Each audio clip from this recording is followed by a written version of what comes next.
Bem-vindos a mais uma leitura de O Evangelho segundo o Espiritismo, de Allan Kardec, o fundador do Espiritismo.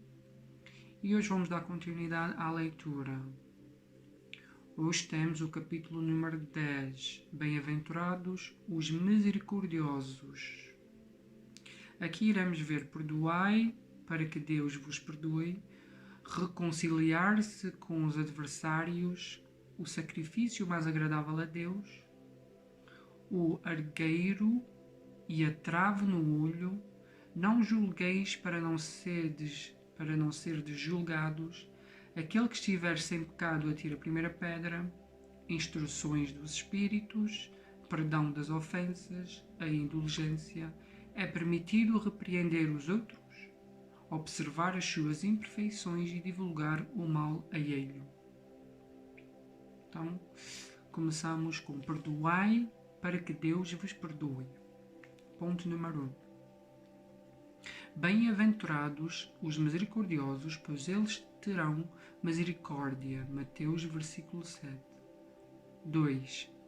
Se perdoardes aos homens as ofensas contra vós, vosso Pai Celestial também vos perdoará os vossos pecados. Mas se vos não perdoardes aos homens, tampouco vosso Pai vos perdoará os vossos pecados.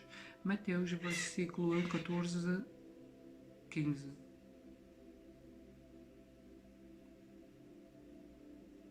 3. Se o vosso irmão pecou contra vós, ide e corrigi-lhe a falta, particularmente entre vós e ele. Se ele vos ouvir, tereis conquistado o vosso irmão. Então Pedro, se aproximando-lhe, disse: Senhor, quantas vezes perdoarei meu irmão quando ele tiver pecado contra mim? Será até 7 vezes? Jesus lhe respondeu: Eu não vos digo até 7 vezes, mas que até 70 vezes 7 vezes. Isto está em Mateus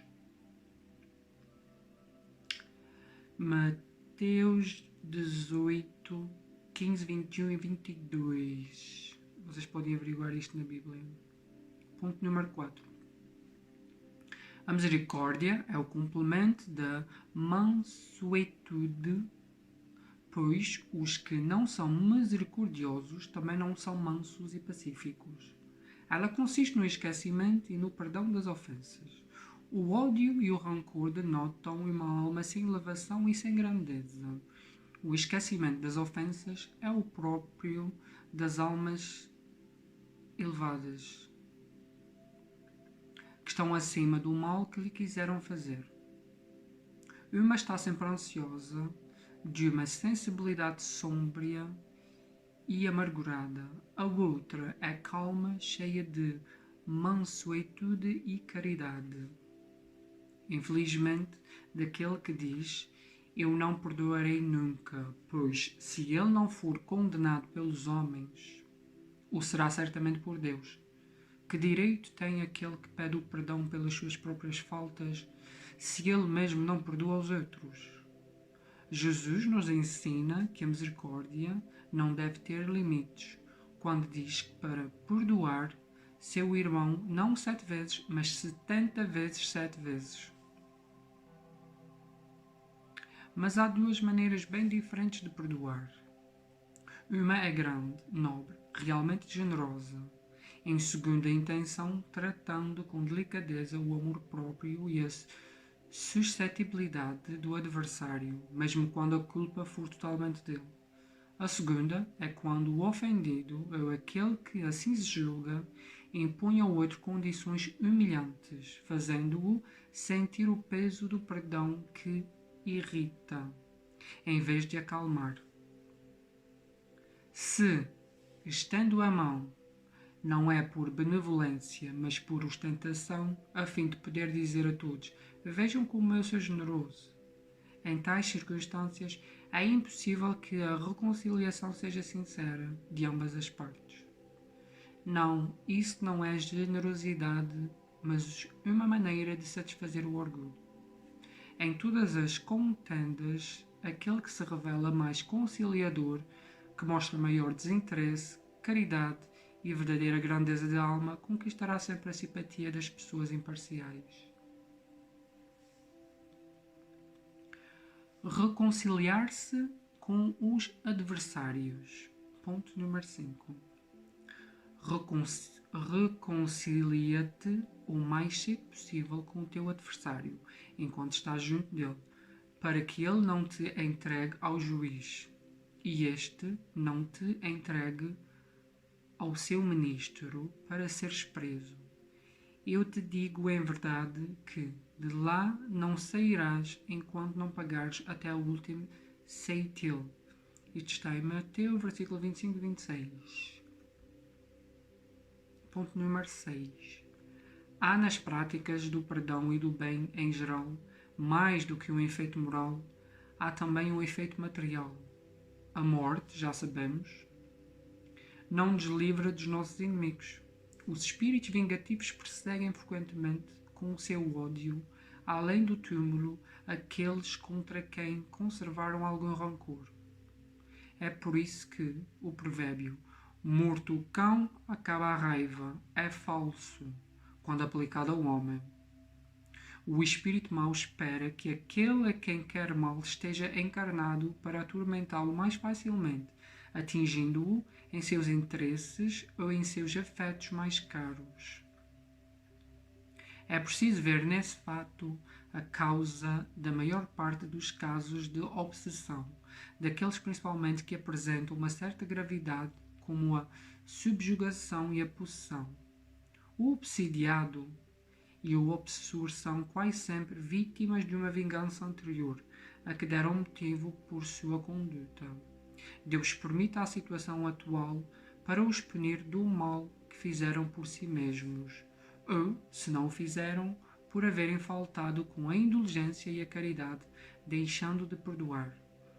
O que importa, então, do ponto de vista da sua tranquilidade futura, é reparar o mais cedo possível os erros que cometemos contra o nosso próprio e perdoar aos nossos inimigos, a fim de suprimir antes da morte os motivos de desavença, toda a causa proveniente de animosidade posterior. Desta maneira, de um inimigo encarnado neste mundo pode-se fazer um amigo no outro.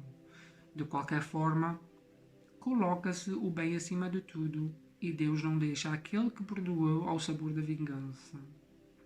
Quando Jesus recomenda que se reconcilie o mais cedo possível com o adversário, não é simplesmente para evitar as discórdias na existência atual, mas para evitar também que elas se perpetuem nas existências futuras. Vós não saireis de lá, diz ele, até que tenhais pago até o último centil, ou seja, cumprido completamente a justiça de Deus. O sacrifício mais agradável a Deus. Ponto número 7. Então, se no momento de apresentar a tua oferta diante do altar, lembrares que o teu irmão tem algo contra ti, deixa o teu presente ao pé do altar e vai antes de reconciliar com o teu irmão para depois voltares a fazer a tua oferta. Mateus, versículo 23 e 24. Ponto número 8.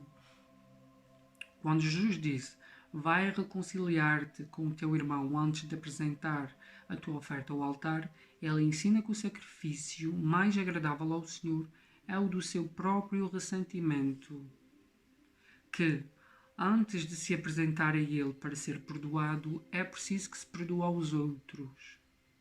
E se cometermos um erro contra um dos nossos irmãos, é preciso tê-lo reparado.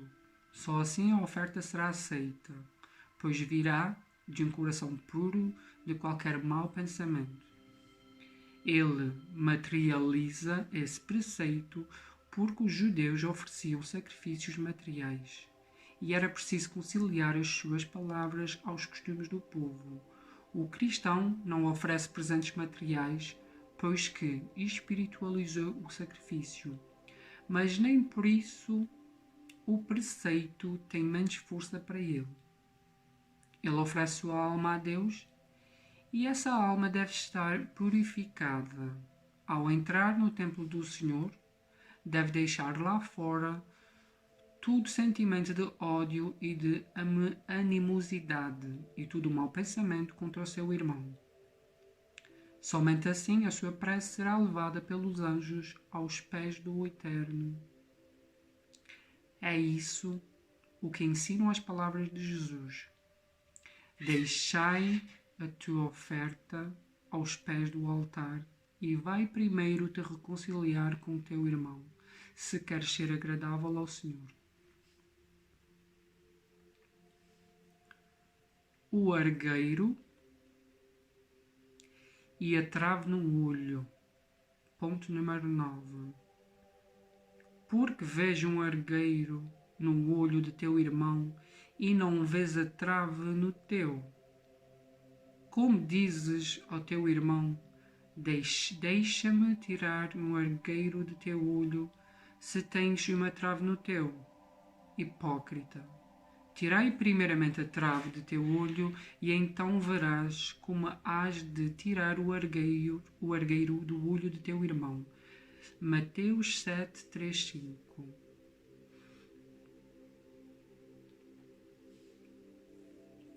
Ponto número 10.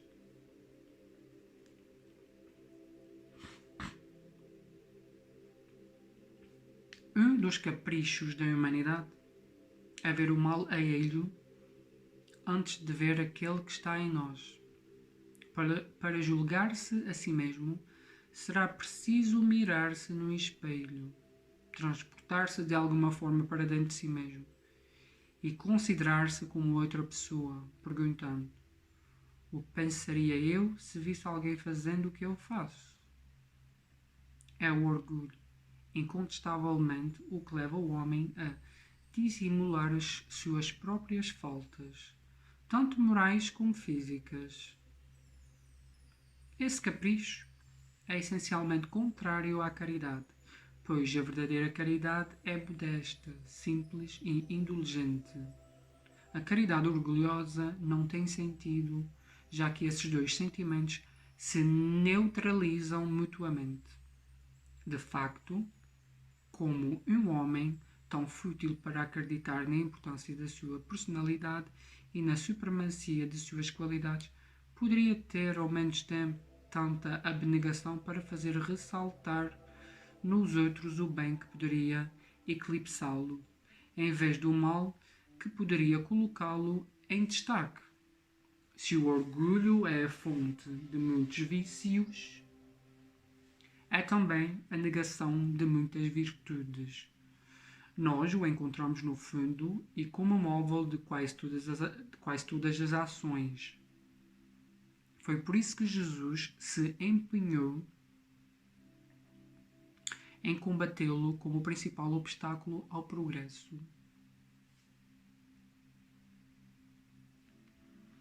Não julgueis para não serdes julgados. Aquele que estiver sem pecado, atira a primeira pedra.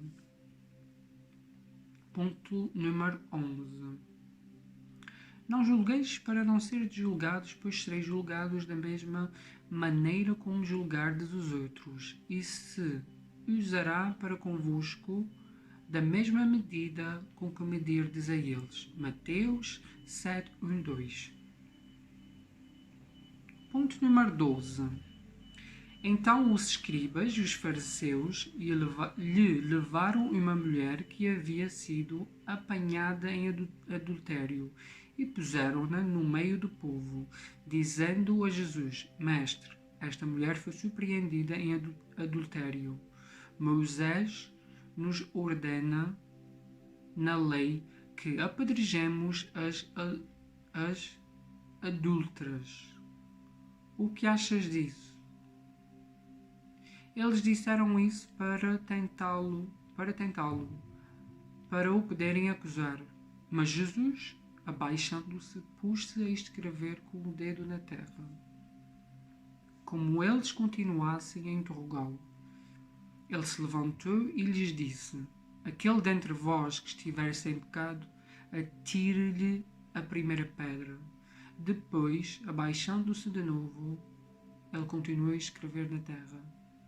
Mas os homens, ouvindo-o, foram-se retirando um após o outro, sendo os mais velhos os primeiros, e assim ficaram apenas Jesus e a mulher, em pé no meio da praça.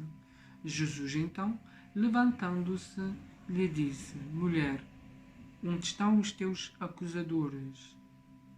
Ninguém te condenou? Respondeu ela: Não, Senhor. Jesus lhe disse: Eu também não te condenarei. Vá e não peques mais. João 8, 3, 11. Ponto número 13. Aquele que estiver sem pecado, atire-lhe a primeira pedra, disse Jesus. Essa máxima faz da indulgência um dever, pois não há quem dela não precise para si mesmo.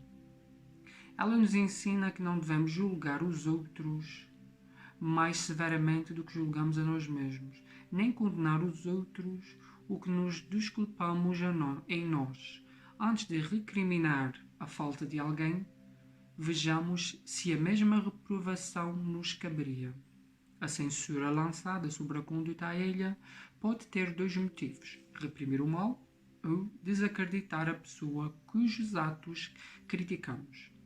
Este último motivo jamais tem desculpa, pois decorre da maledicência e da maldade.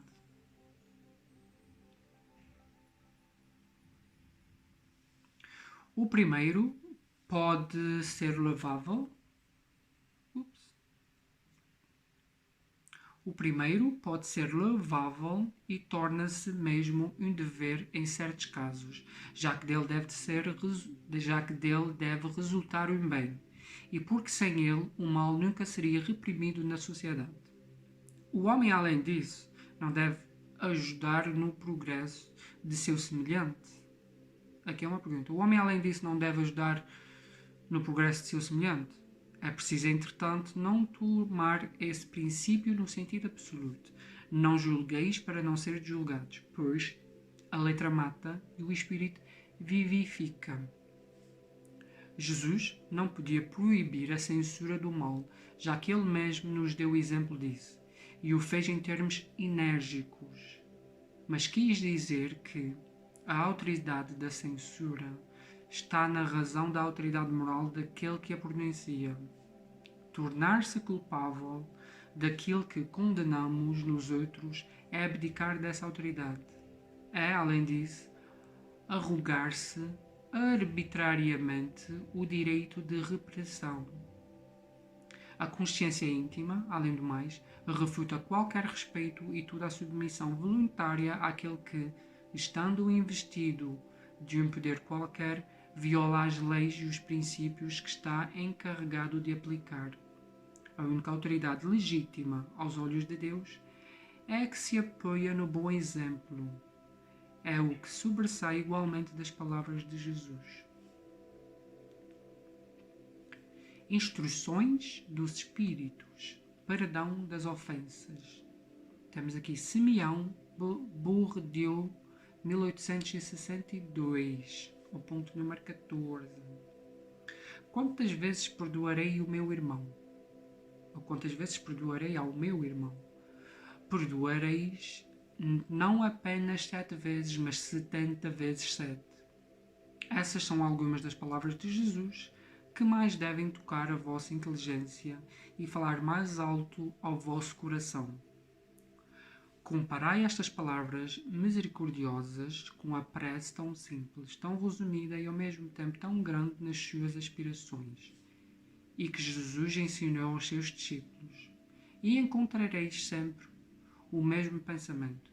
Jesus, o justo por excelência, responde a Pedro: Tu perdoarás, mas sem limites perdoarás cada ofensa, tantas vezes quantas ela te for feita. Ensinarás aos teus irmãos esse esquecimento de si mesmos, que nos torna invulneráveis às agressões, aos maus tratos e às injúrias.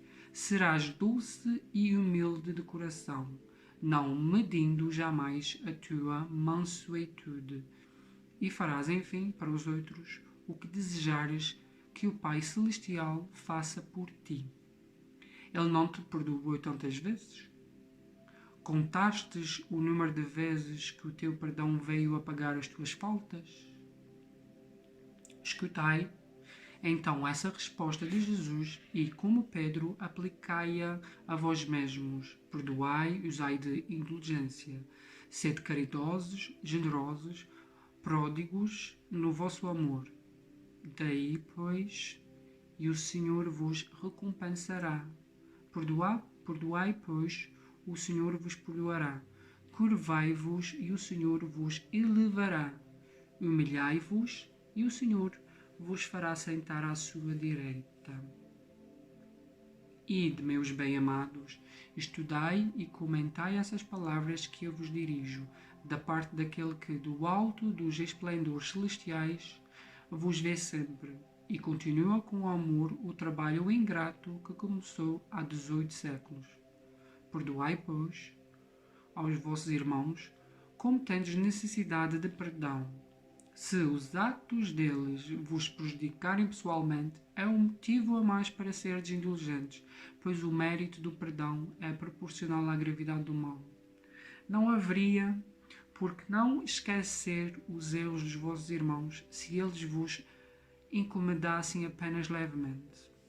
Espíritas, não esqueçais jamais que, tanto em palavras como em ações, o perdão das injúrias não deve ser uma palavra vã. Se vos dizeis espíritas, sede-o de facto. Esqueçais o mal que vos tenham feito e pensai apenas numa coisa, no bem que puderdes fazer. Aquele que entrou nesse caminho não deve dele se afastar, mesmo que em pensamento, pois sois responsáveis pelos vossos pensamentos, que Deus conhece. Fazei, pois, que eles sejam desprovidos de todo sentimento de rancor. Deus sabe o que existe no fundo do coração de cada um. Feliz daquele que pode dizer cada noite ao dormir: nada tenho contra o meu próximo. Paulo Apóstolo, Lyon, 1861. Ponto número 15. Perdoar aos inimigos é pedir perdão a si mesmo. Perdoar aos amigos é dar-lhes prova de amizade. Perdoar aos inimigos é mostrar que nos tornamos melhores. Perdoar então, meus amigos, a fim de que Deus vos perdoe. Pois se fordes duros, exigentes, inflexíveis, se fordes rigorosos, até mesmo com uma pequena ofensa, como quereis que Deus esqueça que todos os dias tendes grande necessidade de indulgência. Infeliz daquele que diz: eu não perdoarei nunca, porque pronuncia a sua própria condenação. Quem sabe se, mergulhando em vós mesmos, não descobrireis que fostes o agressor? Quem sabe se, nessa luta, que começa com um simples aborrecimento e termina numa ruptura, não destes o primeiro golpe? Se não vos escapou uma palavra ferina, se usastes de toda a moderação necessária, sem dúvida o vosso adversário está errado ao se mostrar tão suscetível, mas esse é ainda um motivo para serdes indulgentes e para não merecer ele a vossa reprovação. Admitamos que haveis sido realmente o ofendido, numa dada circunstância. Quem diz que não haveis envenenado o caso com represálias e que não haveis feito se transformar em questão mais séria do que facilmente poderia ter caído no esquecimento? Se dependia de vós impedir as consequências e nada fizestes, sois realmente culpado. Admitamos, enfim, que não tenhais nenhuma reprovação quanto à vossa conduta. Tereis então maior mérito se vos mostrardes clementes. Mas há duas maneiras bem diferentes de perdoar. Há o perdão dos lábios e o perdão de coração. Muitas pessoas dizem do seu adversário: eu lhe perdoo. enquanto interiormente guardam um secreto prazer pelo qual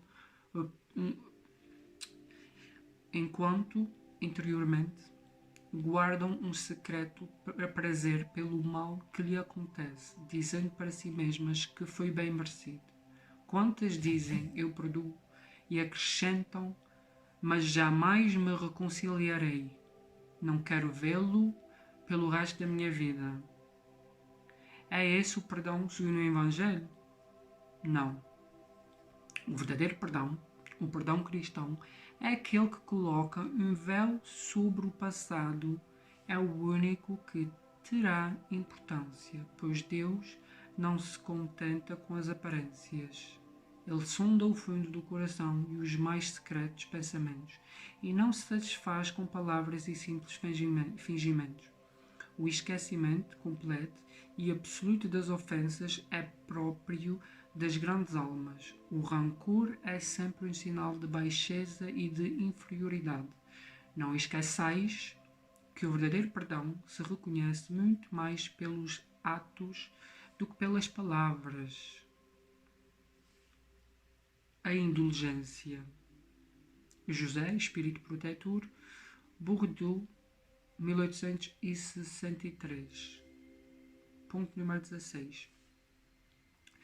Espíritas, queremos vos falar hoje da indulgência, esse sentimento tão doce, tão fraternal, que todo o homem deve ter para com os seus irmãos, mas que bem poucos dele fazem uso. A indulgência não vê as faltas alheias, ou se as vê, evita comentá-las e divulgá-las. Pelo contrário, evita que se propaguem. E se a maldade os descobre, tem sempre uma desculpa para amenizá-las. Ou melhor, uma desculpa plausível, séria, e não daquelas que, parecendo querer atenuar a falta, fazem-na sobressair com perfida astúcia. A indulgência nunca se ocupa com os maus atos alheios, a menos que seja para prestar um serviço, mas ainda assim com a cautela necessária para os atenuar o máximo possível. Não faz observações chocantes, não traz reprovações nos lábios, mas somente conselhos, normalmente velados. Quando criticais, que dedução deveis tirar de vossas palavras? A de que vós, que censurais, não praticastes o que reprovais, e que valeis mais do que o culpado? Homens, quando julgareis os vossos próprios corações, os vossos próprios pensamentos e atos sem vos preocupardes do que fazem os vossos irmãos? Quando abrireis os vossos olhos severos semente para os vossos mesmos, ou para vós mesmos? Sede, pois, severos convosco, indulgentes para com os outros. Pensai naquele que julga em última instância, que vê os pensamentos secretos de cada coração e, consequentemente, desculpa muitas vezes as faltas que condenais, condena as que desculpais, porque conhece o móvel de todas as ações. E vós, que chamais tão alto anátema, talvez tenhais cometido faltas mais graves. Sede indulgentes, meus amigos, pois a indulgência atrai, acalma, corrige, enquanto o rigor desencoraja, afasta e irrita. João, Bispo de Bordeaux, 1862. Ponto número 17. Sede indulgentes com as faltas alheias, qualquer que sejam, julgueis com severidade somente as vossas próprias ações, e o Senhor usará a indulgência para convosco, como usastes para com os outros. Sustentai os fortes, encorajai-os à perseverança, fortificai os fracos, mostrando-lhes a bondade de Deus. que leva em consideração o menor arrependimento. Mostrai a todos o anjo da contrição, estendendo suas brancas asas sobre as faltas dos homens, e assim ocultando-as aos olhos daqueles que não podem ver o que é impuro. Compreendei a misericórdia infinita de vosso Pai, e não esqueçais nunca de lhe dizer em pensamento e principalmente pelas vossas ações: perdoai as nossas ofensas, assim como perdoamos a quem nos tem ofendido. Compreendei bem o valor dessas sublimes palavras. A letra sozinha não é admirável, e sim o ensinamento que ela carrega. Se solicitais ao Senhor ao lhe pedir perdão,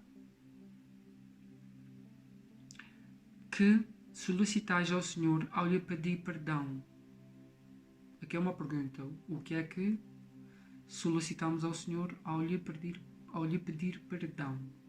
Apenas o esquecimento de vossas faltas? Esquecimento que em nada resultaria, pois se Deus se contentasse em esquecer as vossas faltas, não vos puniria, mas também não vos recompensaria. A recompensa não pode ser o prémio pelo bem que não se fez, menos ainda pelo mal que se tenha feito, mesmo que esse mal fosse esquecido. Pedindo perdão para vossas transgressões, pedis o favor de sua graça, para não cairdes de novo, e a força necessária para entrardes num caminho novo, caminho de submissão e de amor, no qual podereis acrescentar a reparação ou arrependimento. Quando perdoardes aos vossos irmãos, não vos contenteis em estender o véu do esquecimento sobre as suas faltas. Esse véu é, muitas vezes, transparente aos vossos olhos. Acrescentai o amor ao vosso perdão. Fazei por eles o que pedi ao vosso Pai Celestial que faça por vós. Substituí a cólera que mancha pelo amor que purifica. Pregai-a pelo exemplo, essa caridade ativa e infatigável que Jesus vos ensinou. Pregai-a como Ele mesmo o fez por todo o tempo em que viveu na terra, visível aos olhos do corpo, e como ainda prega sem cessar, depois que se fez visível somente aos olhos do Espírito. Segui esse divino modelo, caminhai sobre as suas pegadas, e elas vos conduzirão ao lugar de refúgio, onde encontrareis o repouso após a luta. Como Ele, tomai a vossa cruz e subi penosamente, mas com coragem. O vosso calvário, ao final, estará a glorificação. Dufetre, Bispo de Nevers, Bordeaux. Número 18. Caros amigos, sede severos convosco mesmos e indulgentes com a fraqueza dos outros. Essa é também uma forma de praticar a caridade, que bem poucas pessoas observam. Todos vós tendes más tendências a vencer, defeitos a corrigir, hábitos a modificar. Todos vós tendes um fardo mais ou menos pesado que aliviar, para subir ao cume da montanha do progresso. Porque, então, ser tão clarividentes quando se trata do próximo e tão cegos para convosco? Quando deixareis de observar no olho de vosso irmão o argueiro que o fere, sem perceber a trave que vos cega e vos faz caminhar de queda em queda. E que vos faz caminhar de queda em queda. Crede em vossos irmãos, os espíritos. Todo homem suficientemente orgulhoso para se acreditar superior em virtudes e em méritos aos seus irmãos encarnados é insensato e culpado, e Deus o castigará no dia de sua justiça. O verdadeiro caráter da caridade é a modéstia e a humildade, que consiste em ver apenas superficialmente os defeitos alheios, para procurar valorizar o que nele há de bom e virtuoso, pois se o coração emana um abismo de corrupção, sempre há oculto o germe de alguns bons sentimentos, centelhas vivas da essência espiritual. Espiritismo, doutrina consoladora e bendita. Felizes os que te conhecem e que colocam em prática os salutares ensinamentos dos Espíritos do Senhor. Para eles, o caminho é claro, e ao longo da estrada podem ler estas palavras que lhes indicam o meio de se chegar ao objetivo: caridade prática, caridade de coração, caridade para com o próximo e para consigo mesmo. Em suma, caridade para com todos e amor a Deus acima de todas as coisas, pois o amor a Deus resume todos os deveres, e porque é impossível amá-lo sem praticar a caridade, da qual o Pai faz uma lei para todas as suas criaturas. É permitido repreender os outros, observar as suas imperfeições e divulgar o mal alheio. Ponto número 19. Não havendo quem seja perfeito, segue-se que ninguém tem o direito de repreender o seu próximo. São Luís, Paris, 1860. Certamente, pois, cada um de vós deve trabalhar para o progresso de todos e, principalmente, daqueles cuja tutela vos foi confiada. Mas é preciso fazê-lo com moderação, com um objetivo útil e não como fazes a maior parte do tempo, pelo prazer de denegrir. Neste último caso, a censura é uma maldade. No primeiro, é um dever que a caridade manda cumprir com todas as cautelas possíveis. A censura que se lança sobre os outros deve ao mesmo tempo ser endereçada também a nós mesmos, para sabermos se não a merecemos. São Luís, Paris, 1860. Ponto número 20. É repreensível observar as imperfeições dos outros, quando disso não resultar primeiro algum para eles, e mesmo que não as divulguemos. Resposta. Tudo depende da intenção. Certamente que não é proibido ver o mal, qual o mal existe. Seria mesmo inconveniente ver por toda a parte o bem. Essa ilusão prejudicaria o progresso. O erro está em fazer essa observação em detrimento do próprio, ou do próximo. O erro está em fazer esta observação em detrimento do próximo, desacreditando-o sem necessidade diante da opinião pública. Seria também repreensível fazê-lo para comprazer-se com sentimentos maldosos e de satisfação por encontrar os defeitos alheios. É bem diferente quando, lançado um véu sobre o mal para ocultá-lo do público, nos limitamos a observá-lo para dele obter proveito pessoal, ou seja, para estudá-lo e evitar o que censuramos nos outros. Essa observação, além disso, não é útil ao moralista. Como descreveria ele as extravagâncias da humanidade se não estudasse os seus exemplos?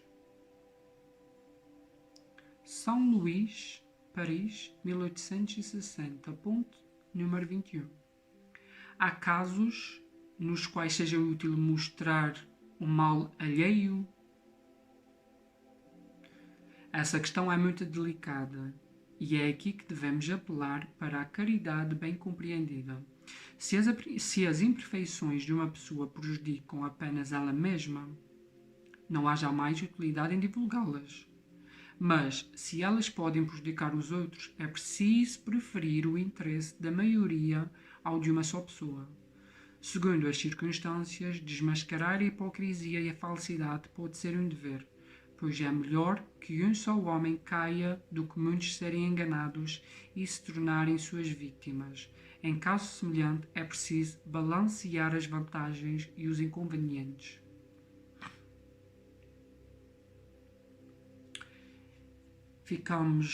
Hoje ficamos por aqui com esta leitura do capítulo número 10 do Evangelho segundo o Espiritismo, de Allan Kardec, o fundador do Espiritismo.